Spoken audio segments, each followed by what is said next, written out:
حي على الفلاح.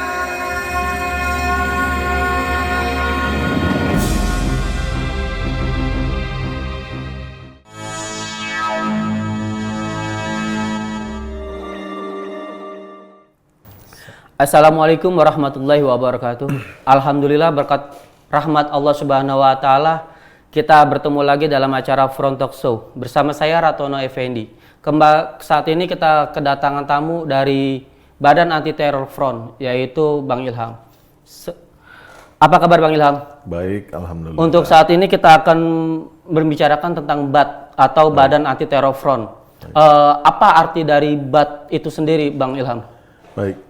Bismillah, walhamdulillah, wassalatu wassalamu ala rasulillah wa ala alihi wa sahbihi wa man wala. Kepada saudara-saudara sekalian, Badan Anti Teror Front ini merupakan satu badan yang menjadi tameng daripada para ulama yang ada di Front Pembela Islam. Karena fungsi dan tugasnya daripada Badan Anti Teror ini adalah lebih kepada pengamanan pimpinan. Mungkin demikian penjelasan dari saya mengenai. Kalau untuk arti BATF itu sendiri? Ya, sementara arti daripada BATF itu sendiri adalah Badan Anti Teror, yang mana fungsi dan tugasnya itu adalah menangkal teror baik dari luar maupun dari dalam yang terjadi kepada pimpinan-pimpinan yang ada di Front Pembela Islam. Kira-kira begitu. Kalau untuk sejarah berdirinya Badan Anti Teror Front itu ini apa ya? Ya, baik. Jadi mengenai sejarah daripada Badan Anti Teror Front, sebetulnya awal berdirinya sama dengan berdirinya Front Pembela Islam. Karena Badan Anti Teror ini masuk di dalam salah satu pilar-pilar perjuangan Front Pembela Islam, yang mana di dalam pilar itu kita masuk ke dalam badan khusus, karena ada namanya badan khusus, ada yang namanya sayap juang, ada namanya departemen-departemen, dan lain-lain, begitu. Untuk seragam BAT, di BAT ini ada beberapa seragam yang berbeda-beda, itu untuk tugas-tugas dari seragam BAT itu bagaimana tuh Bang Ilham?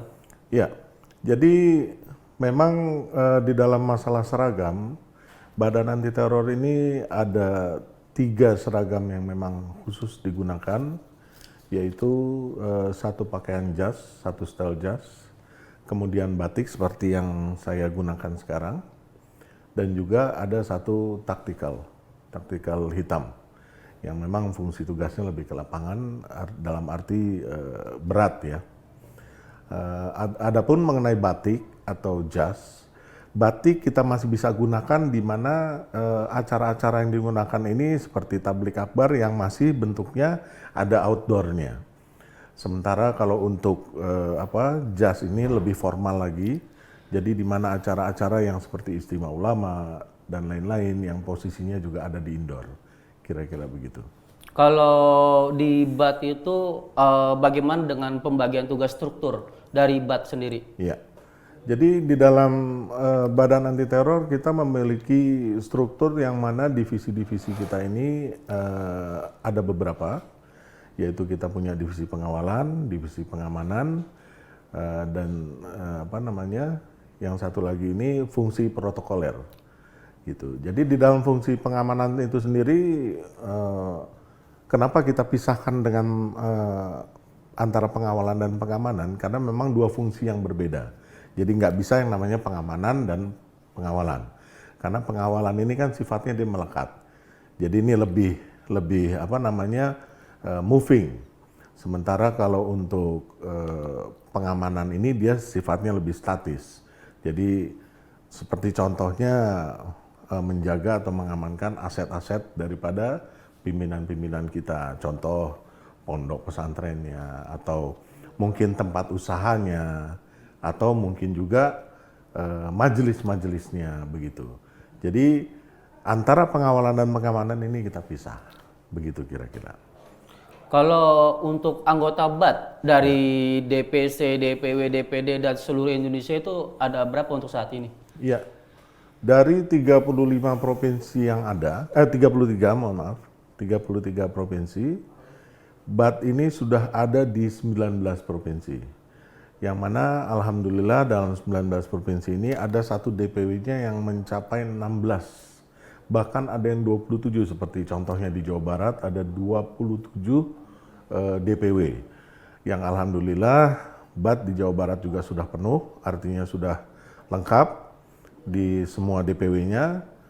Dan jumlah yang kita punya sampai detik ini insya Allah mencapai 40.000. Ada pembagian tugas umpamanya di DPW harus punya berapa anggota, di DPC berapa anggota, di DPD berapa anggota, itu ada ketentuan khusus? Jadi mengenai ketentuan jumlah anggota dan tugas-tugasnya, memang kita lihat dalam porsi contohnya seperti ini.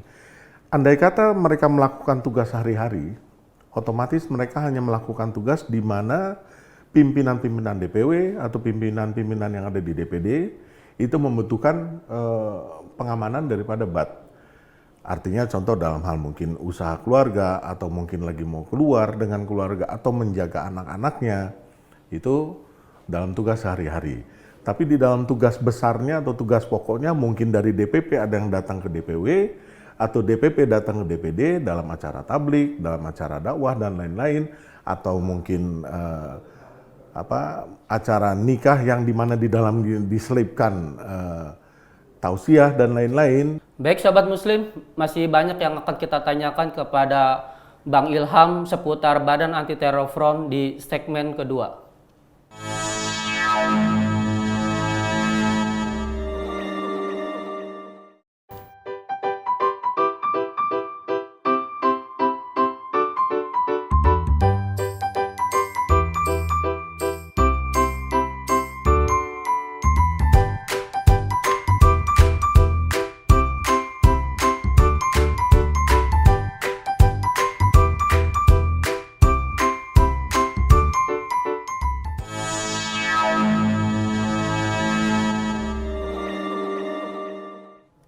Baik sahabat muslim, kita berjumpa lagi dalam bincang-bincang kita bersama Front Talk Show bersama Bang Ilham untuk berbicara tentang BAT.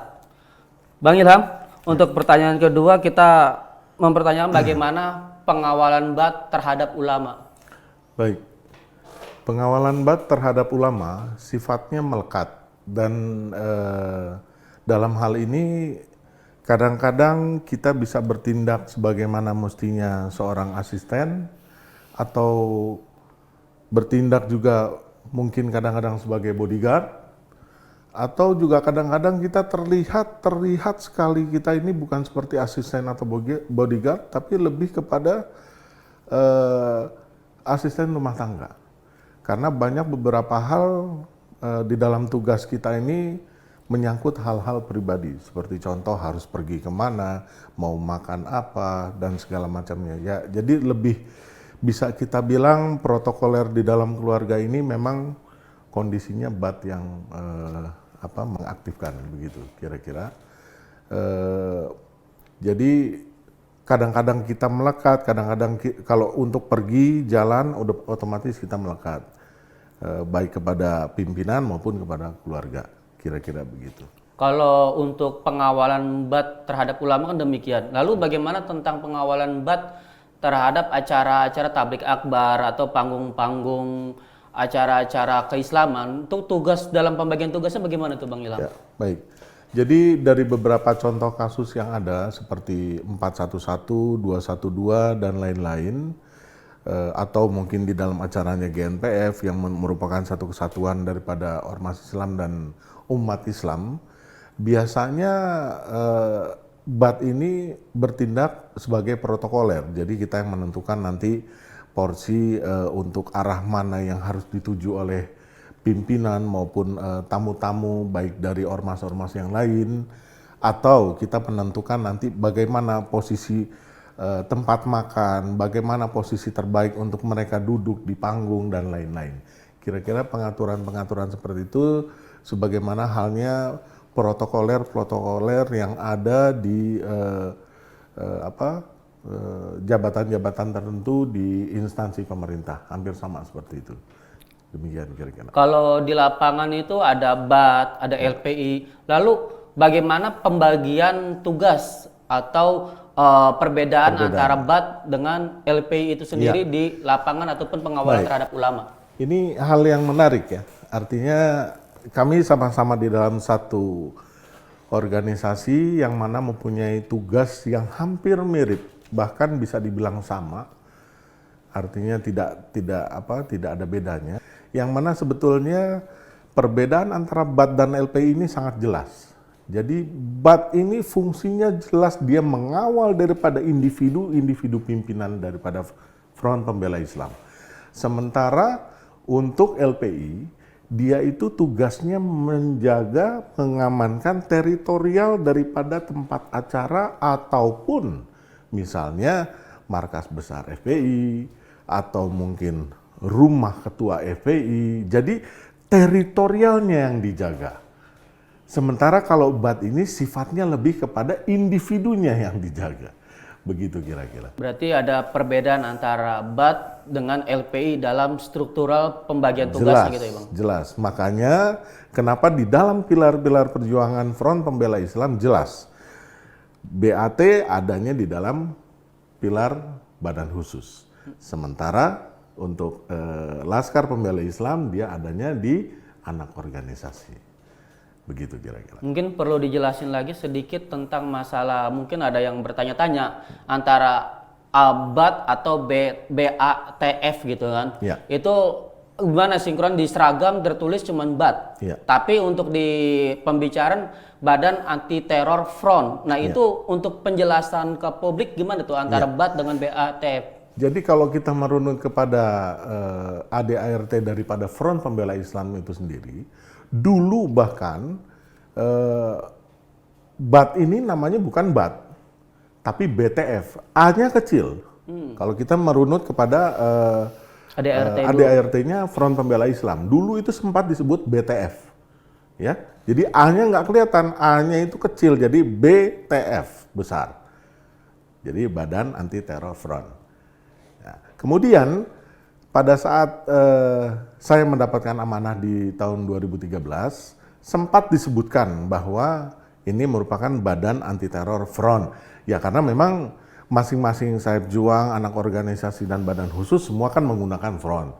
Seperti contoh BHF, Badan Hukum Front, seperti Front TV itu sendiri. Ya, jadi semua menggunakan front. Jadi sebetulnya ini hanya sebutan di belakang.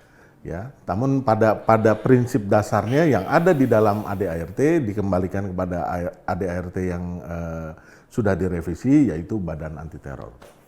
Begitu kira-kira. Baik sahabat muslim, kita masih ada satu segmen terakhir untuk berbicara bersama Bang Ilham Rizal Sarjana Hukum mengenai tentang Badan Anti Teror Front di Front Talk Show.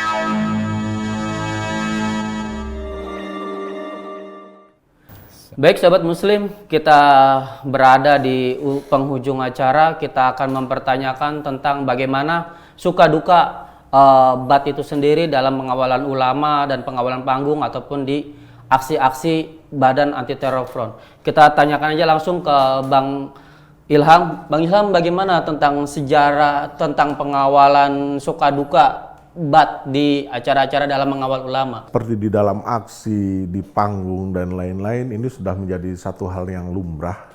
Bahkan pernah saya juga punya pengalaman, karena BAT itu di dalam aksinya ini, kadang kita, seragam kita kan memang seragam yang bebas. Jadi pernah saya menggunakan saat itu 411 saya ingat, saya menggunakan celana jeans, kemudian kaos dan kemeja yang rapi. Tapi kebetulan saya lupa saya megang 2 HT. Yang mana biasanya hal-hal seperti ini orang-orang awam ini melihatnya biasanya hanya polisi-polisi atau intel-intel ini yang menggunakan 2 HT. Karena ada beberapa dari mereka yang mengatakan Bapak Intel ya, begitu. Kemudian juga di dalam mengawal secara melekat ya, terutama saat itu kebetulan saya bertugas mengawal imam besar, yang mana memang dibutuhkan satu keberanian khusus untuk mengawal imam besar itu dengan segala permasalahan yang ada, hingga satu saat di Kalimantan Timur itu pernah kita diancam, dan saat itu kondisinya saya cuma sendiri yang mengawal. Tapi berkat lillah kita kepada Allah dan juga niat kita yang sudah bulat, alhamdulillah tanpa adanya satu peringatan kepada kawan-kawannya Front Pembela Islam ini, alhamdulillah kita dibantu oleh PP, kita dibantu oleh pimpinan adat Dayak, pimpinan masyarakat Bugis, pimpinan masyarakat Madura yang ada di Kalimantan dan sebagainya dan sebagainya. Jadi sehingga saat itu yang awalnya saya pikir saya hanya sendiri dan dalam kondisi yang berbahaya, ternyata kondisi yang berbalik. Jadi tiba-tiba mereka yang harus kucar-kacir karena melihat jumlahnya kita yang demikian besarnya. Nah, itu dukanya. Sementara sukanya ya sebetulnya bagian dari tubuh saya ini yang alhamdulillah besar seperti ini bagian daripada suka ya, karena dengan kita mengawal para pimpinan ini, bayangkan kalau satu tempat kita disediakan makan, dan kalau kita punya 4 tempat, artinya 4 jadwal, otomatis saya 4 kali makan dalam satu hari, kira-kira begitu. Nah kalau sampai jadwalnya lebih dari 4, ya itu yang berarti saya makan. Alhamdulillah sampai seperti sekarang. Berarti banyak sukanya daripada dukanya. Sebetulnya banyak sukanya kalau dilihat dari bentuk fisik ya. Kira-kira begitu. Kalau buat komando bat di daerah itu bagaimana Mbak? Mereka dapat komando dari pusat juga atau dari daerah masing-masing punya komando di lapangan? Untuk dalam pengawalan terhadap ulama atau aksi atau terhadap acara-acara keislaman? Ya baik, saya jawab. Jadi mengenai komando itu sendiri sudah jelas, kita punya komando itu dari pusat ke daerah baru ke wilayah.